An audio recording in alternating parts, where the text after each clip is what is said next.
Audio Jungle.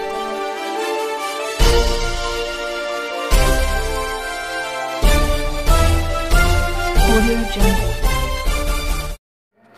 नमस्कार, मी यशवंत आणि आपण पाहत आहात बहुजन सैनिक महाराष्ट्र लाईव्ह। जागना है तो जगना पडेगा एक राष्ट्र के लिए।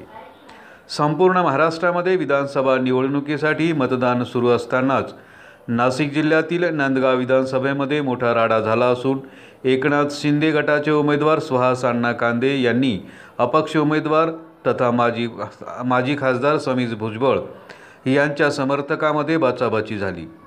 दोन्ही कार्यकर्ते आमने-सामने आल्याने मोठा गोंधळ उडाला। यावेळी कार्यकर्त्यांमध्ये धक्काबुक्की आणि हाणामारी देखील झाली।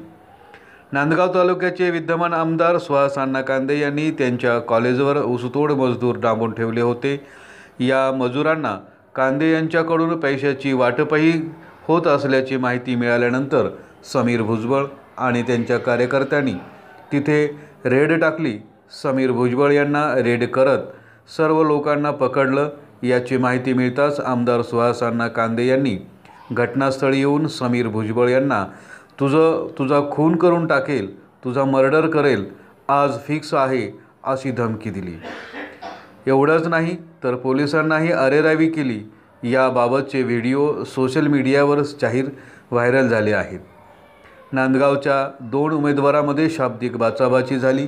पोलिसांनी वेळीच त्यांना ओळखले। सुहास अण्णा कांदे सोबतचे लोक त्यांना नांदगाव मतदारसंघातील असून परिस्थिती नियंत्रणाखाली असल्याचं पोलिसांनी सांगितलं। अशी माहिती नाशिक जिल्हा प्रतिनिधी मुक्ताराम बागुल यांनी दिली। हे कुठले लोक आहे, मतदारसंघातले आहे का बाहेरचे? नाही, त्यांचे कार्ड पाहिलेले आहेत। एपीएसटीने सांगितलेलं आहे की मतदारसंघातले आहेत आणि त्याच्यामध्ये बिहारी असल्याचा देखील आरोप झाला। नाही, बिहारी वगैरे कोणी नाही। परिस्थिती पूर्ण नियंत्रणात आहे। थँक्यू। बहुजन सैनिक महाराष्ट्र लाईव्हला लाईक करा, शेअर करा, सबस्क्राईब करा आणि बेल आयकॉनवर क्लिक करा।